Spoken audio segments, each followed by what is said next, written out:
Hey Queens, welcome back to YGU, Yes Girl University, where class is always in session as we learn life's lessons. Here at Yes Girl University, we say yes to ourselves, we say yes to love, yes to peace, yes to happiness, and yes to our dreams. Before I go forward, I invite you to subscribe, to like, to share, and invite others on this journey of self-healing, self-care, and self-love, right? So this video I am excited about. It is my first video in my very first series entitled Daughter, Giving Your Inner Child a Voice. So I'm going to start this by sharing my earliest childhood memory. And some people can remember, when they were like 1 and 2. I can't. My earliest childhood memory, it has to be maybe about 3, 4, and it is of my grandfather. Now, I lost my grandfather when I was 5 years old, so he wasn't in my life very long, and I don't know why this memory sticks out the most. Maybe because I often wonder what life would be if he was around a little bit longer. So this memory is I guess you would call it a core memory of just something that I've always held on to. But I remember we would spend a lot of time at our grandparents' house. My granddaddy, that's what we called him, and our big mom, that's what we called her. They were both really tall, and whatever. I don't know if that's why we call them that. But I remember being dropped off over there one day in the summer, and I ran into the house, and he was sitting in a chair. In the corner was his chair, and behind the chair on the wall there was a shelf, and on that shelf there were knickknacks and pictures, and there was one picture of me as a baby sitting up in the bed, and I'm like this really big smile on my face, just mouth wide open, and there's a baby doll in the bed, and this baby doll was like really chocolate and really cute little doll with a bunch of hair, and every time I look at that picture I always think like, I look just like that baby doll, and that baby doll looks just like me. But anyways, I just remember running in the house, jumping in his lap, and looking at that picture and all the little knickknacks on the back, on the shelf, and him pulling out a half a stick of gum, and me opening that gum and throwing it in my mouth, and we just sitting there just chomping and smoking away, and living our best life, I guess. What else is there to do at 3 years old? And I don't know, again, why that sticks out so much. Maybe because I just miss him, and always wanted to know more as I grew of him, and I always kind of carried him with me the older I got, and just wondered, I wonder what granddaddy would say, in this instant, or that, or whatever. But that is my earliest childhood memory. My family dynamic. My parents were married when they had me. My mother had already had my 2 other brothers, and we were stair steps, so we were like baby 1, 2. So she had 3 little ones. And I must mention that my parents were 30 years apart. So you're talking a whole generation and then some. My dad was born in 1925. My mother was born in 1955, like 2 separate worlds, right? So how that happened, don't ask me, I don't know. But they were married when I was born. My father adopted my 2 brothers, so we all lived in the same house. We all had the same last name. My dad was a truck driver, so I don't remember him being home that often. He would be home maybe a weekend in a month, and that's like a huge maybe. It could be every couple of months or 3 months or whatnot. Maybe a week, maybe 2 if he took the time in the summer. But I do remember when he was home, life was very structured. First of all, let me back up. Whenever my dad was home, it was almost like my mom would disappear for like the first couple of days. I don't know, we'll get into that. But whenever he was home, life was very my dad was born in 1925, deep south, so they was up before the sun. He was also a military man, so he was very disciplined too. So we couldn't sleep late. Every single meal was at the table. Breakfast, lunch, dinner, snack. We were not allowed to walk through the house of food, sit in front of the TV with food. He cooked every single meal, and we sat at that table with him every single meal when he was home. I didn't care if it was a day, 2 days, a week, or 2 weeks. Every meal was at the table. The weird thing is, I do not have any memories of my mother sitting at the table with us. Not a one, except for when we would go out to dinner. He would treat us out, and we would go out as a family. But at home, I don't have not one memory of my mom sitting at the table with us, whether he was home or not. When he was home, again, it was boom, boom, boom. We had to be in bed by a certain time. It wasn't staying up late. It wasn't not cleaning the house before we went outside. So yeah, very disciplined. Laundry, put it away, fold it. No, iron it and put it away. Yeah, very, very disciplined, very structured, and we were disciplined. Let me just throw that in there too. When he wasn't home, life with my mom. Again, my mom was young. She was in her 20s when she had me. My dad was in his 50s. So I mean, what did we do in our 20s? We wanted to hang out, we wanted to party, and be with our friends and stuff, and run the streets. So that's what my mom did, whether he was home or not. She would be home, try to be home when he was home, but then that means the friends came over our house. So we always had a house full of people. People would live with us.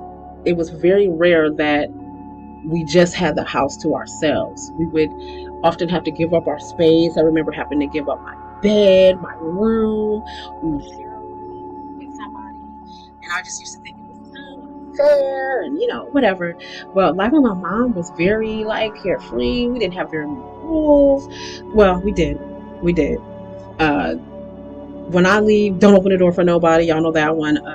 If you answer the phone, don't tell them I'm not home. Tell them I'm asleep, or I'm in the bathroom, or this house better be clean by the time I get back. And y'all know what we did. Y'all know we watched TV, we played, we did whatever until we heard that car phone. And we were looking on those cars, like, oh shoot, mom home. And y'all know what we did. We ran around and we swept trash under the rug and threw the dishes in the strainer real quick. Y'all know, because y'all did it too. Anyway. So again, what my mom was just, hey, day to day, we didn't know what it was going to bring, but we had a lot of freedom, and that carried on into our teenage years. And as teenagers, hey, we did the same thing she did. Heck, she partied with us. We had parties every weekend, friends over all the time. So yeah, we had a good time though. I'm grateful that my mom allowed us to have fun, because we had safe fun, because she was there with us. But my parents, they separated off and on when I was younger. And by the time I was 12 or maybe 13, they separated for good, which meant my dad had completely moved out. And I don't remember seeing him that often. I really don't remember making it a point to go and visit him or anything like that. I don't remember him too much through my teenage years. The last thing I remember as a teenager with him was he was taking us somewhere. I was 17, and was telling us that he was moving back down south to Louisiana. And part of us, we were so happy. See, this is the crazy thing. My brothers and I, we would have conversations like, oh, we wish they were just divorced. And I know that sounds bad. That sounds bad only because the times that they were together, my mom was so young. My mom will never admit it, but she had a really bad drinking problem. My mom was an alcoholic. She would never admit that, but she was. And it affected our family in a way. I always blamed her for our family falling apart, for my dad leaving and never being there. I just always blamed her for everything. So I didn't have the best relationship with my mom for a very, very, very long, I mean, decades long time. But I never not spoke to her, never not dealt with her, anything like that. But when he told us he was leaving when we were 17, it was kind of like, yay. But then it was like, okay, my dad's older. I believe he was in his 60s or 70s when he left. So I started to feel like, am I ever going to see my dad again? Because he's going back to where he's from, and we didn't visit there. We didn't. I didn't get to know my family. Cousins, I just didn't get to know them because we didn't go that often. So my thought was, oh my God, I'm never going to see my dad again. He's never going to come back here because I don't talk to them that much. If something happened to him, nobody's going to tell me. So I always live with that fear. So I would make sure over the years that I would keep in contact with my dad. You know about it. Those who know, me and my dad. My dad. So yeah, so our lives were kind of split. Not just two ways, I would say three ways, because we had our life with our grandparents. We had, they were from the same time as my dad, so they had the structure. We had the discipline and we worked. Now, you knew when you went to your grandparents' house, you are going to work. We had to clean the yard, dig the garden, clean the basement, clean the china, dust everything, the walls, the baseboard, the window sills, wash the curtains, do the laundry, hang it on the line, take it off the line. Yeah, y'all know when you went to your grandparents, at least we did. We worked, but we enjoyed it. But we also had fun. After my grandfather passed, it was just Big Mom, and she put us to work, but she played with us too. The three things she would play was marbles, Monopoly, and checkers. And when I tell you that lady used to kick all of our butt all the time in all three of those games, yeah, if you beat her one time, you better hold on to that, because it wasn't going to happen again. And you were like king for the day, because she was just good. And we would challenge ourselves by challenging her and then get our feelings hurt when we would lose. But it was great. We have those memories of her spending that time with us. And oh my gosh, I gotta throw this in.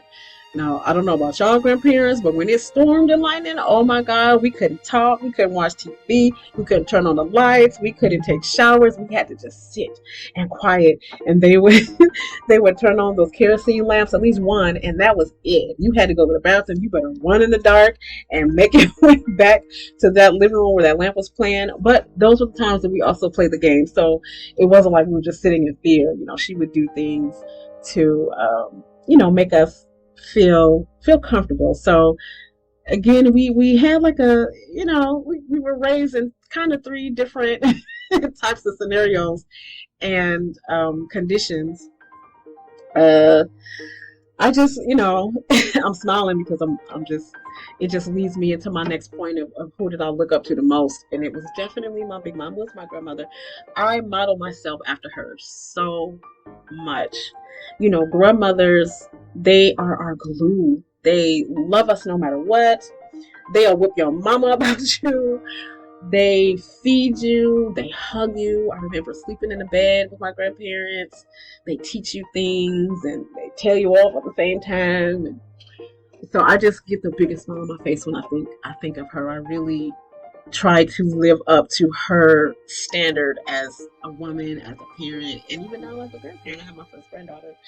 But she is the person I look up to the absolute most. And I feel if I didn't have her, the things that impacted me in my life, I wouldn't have been able to get through without her. And even now, without the thought of her, without the memory of her, without the her that I still carry with me.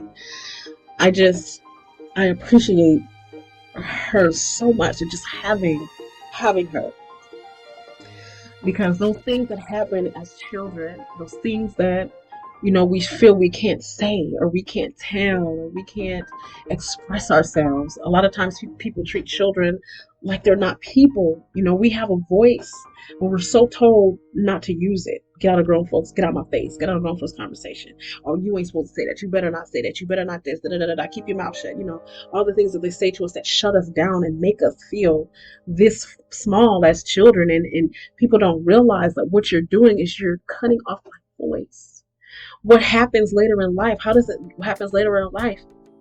I guess one or two things that happen. You could come out blazing and saying everything, or you just become so accustomed to not speaking that you hold it all in. And I became a person that held it all in. No matter how people hurt me or use me or whatever, I hold it in, and find a way to kind of release it, or not even release it, but relieve the pressure of it as other things just kept piling on. And then I would have moments where I would just explode because I couldn't hold it anymore.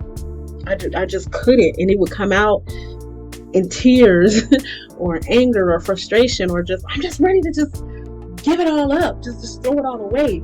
So the most significant thing in my life that has impacted my adulthood the most, again, is not being able to voice myself, feeling unheard and unprotected. Now, I'm not bashing my mother. I'm not bashing my father. I love my parents with everything I got. I take care of my mother to this day. I take care of my father to the day of this earth. My voice was the last thing he saw. My face was the last face he seen. And I got to say, I love you, Dad. So I'm not bashing my parents. I was able to mend those fences and love them far beyond anything I could ever imagine, a way that I could love them. But feeling unprotected, being unprotected, feeling like I didn't have a voice, I carried that over to my adulthood, and I allowed people to use me, to step on me, and I never said anything, and I became a people pleaser and just kept depleting myself and not loving myself and not taking care of myself. And so I would get to a point to where sometimes I didn't even want to know what tomorrow looked like, because I don't even know if I want to make it to tomorrow. And that's a thing I used to be ashamed to say, but it's real. And people live with it every day. They live with the loneliness. They live with the hurt and the pain and the fears. And we don't realize those things that happen in our childhood, how they affect us.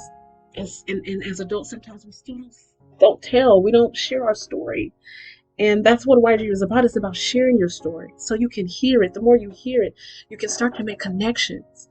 You also control your narrative. Because, people like to say what they want to say about you. Well, if it comes straight from you, can't nobody twist nothing. No, because this is what it is, because I told you. This is my life. So I get to be the one to narrate it. So that's why I share my stories. And that's why I try to not have any shame as to anything that I've been through. Because for one, as a child, you can't control any of that. You cannot control any of it. And even as an adult, you still can't control people. The only control you have is yourself. What you do, what you say, how you act, how you react, how you choose to move on or not. That is what we have. That's why it's called our life. We have to live our lives. And in order to do that, we need to go back and we need to heal. And we need to piece ourselves together. And when we don't and we continue to hold things in, we can never get to that road and just begin to walk. Even if we don't know where we're going, we can't even can't even begin to walk, because we haven't seen, we're taking a look at where the brokenness is. Because I was raised by a broken mother, and I spent so many years being angry and bitter and mad at her, not realizing that she was broken. And I didn't realize that she was broken until I saw my own brokenness as a mother and as a wife, until I walked in her shoes. And then I felt so bad for being so angry at her. And just, I didn't disrespect her with words, but I would disrespect her with my tone. I always had a very aggressive tone when I spoke to her. And just remember, wow, I have to forgive her, and I have to forgive myself and ask her to forgive me in order to build a better relationship. But the thing is I never really got to do that, because my mom has been through so much and has had so many health problems. And when she suffered a major stroke 3 years ago, that was it. It's like, now she's my baby. My mom is my baby. I had to let go of the past completely in order to be able to take care of her now the way that I do. And I love my mom. Anything that happens to my mom, I'm on edge. I'm like, this is my baby. She's not my child, but she's my baby.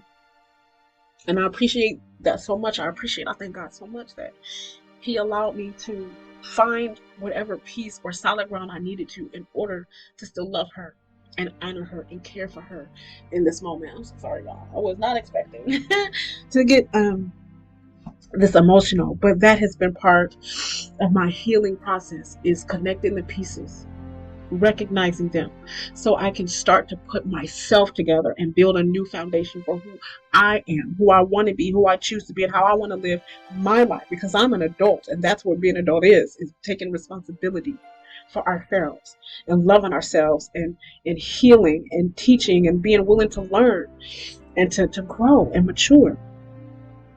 If there's anything that I could say to my younger self, I would tell her, if I could look her in the face today, I would tell her to use your voice always.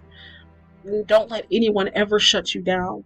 Don't let anyone ever make you feel small or unimportant or insignificant or inhuman. You are a person. You deserve love. You deserve to be protected. You deserve to be cared for. You deserve to shine and to live, the life that you desire, and to have dreams and to make those dreams come true. And I would just give her the biggest hug, from my soul. So she knows that we made it. So she knows that no matter what happened, what pain, what betrayal, what violation that happened to you, that you're going to be okay because you love yourself. You're going to learn to love yourself like no person can love you. And because of that, you will have the strongest desire to want to change the world of anybody who's walked in your shoes. And that is YGU. That is Yes Girl You, Yes Girl University. You. It starts with you. We can't do anything. We can't love anybody. We can't change anybody or anything if we're not willing to do the work within ourselves, to love ourselves, to respect ourselves, to appreciate and know our worth. It starts inside, and it is not easy. It is not easy. As you can see, it's not easy because I'm still working through things. I'm still working, obviously, and this shows me that I'm still working. I'm still a work in process. But in the meantime, in between time, I'm gonna love the hell out of myself because I appreciate the path that I have had to walk to get here. I love myself. I appreciate myself. I know my worth, and it is growing every single day because I'm being intentional about my healing, about my happiness, and about my peace, and about my dreams. And yes, do I still have fear? Yes, I do. I still have a lot of fear. I still have a lot of doubts. I still am very self-conscious, and I lack a lot of confidence. A lot of you guys think that I'm confident, and I am, but there's times when I'm not.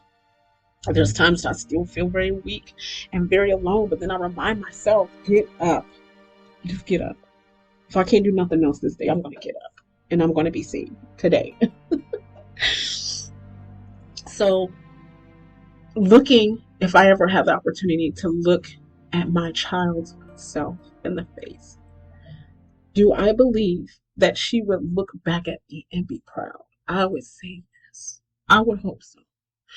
I would hope that even through the tears, that she would see strength and perseverance and love and happiness and know that she could do whatever and be whatever, despite of what others may do, what others may say, what others may think. It don't even matter. It doesn't even matter. Anybody outside your being, it doesn't even matter.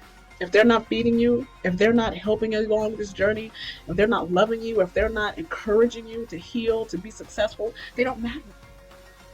And we got to take back our power and matter to ourselves and love ourselves and give to ourselves. If you don't have somebody feeding you, feed yourself. Find something. I don't know, God, music, a walk, whatever. Find something to lift yourself and feed yourself. I'm so sorry. But this is just so important to me to share this journey and encourage you all to share your journey. I'm going to cut this video here so I can go and it's a good thing I didn't do my makeup today because it would have been messed up, but that's okay. That's okay. I don't need it. We don't need it. We just do it for ourselves. But anyway, I'm going to cut this video short. I just want to remind you all to say yes to yourself. Share your story. Own your story. Own it. No matter what it is. Use it as glue to pull yourself together. Use it as stepping stones to pull yourself up. And just keep climbing, keep growing, keep rising, keep pushing, keep pulling. Just keep on keeping on. You hear me? Keep on keeping on. I love you all. Again, please subscribe, like, share, invite others on this journey with us. If you would like to come on and share your story as a daughter, please inbox me or contact me in some type of way, and I'll if you're local for right now anyways, we're still working some things out. I would love to have you come in and share your story. So I love you guys. Again, YGU, Yes Girl University. Yes to you. Yes to love. Yes to peace. Yes to strength. Yes to overcoming. God, yes to overcoming. Yes to growing. Yes to healing. And yes to your dreams. Yes, yes, yes, Girl University. Because really, why not you? Love you guys. Be blessed.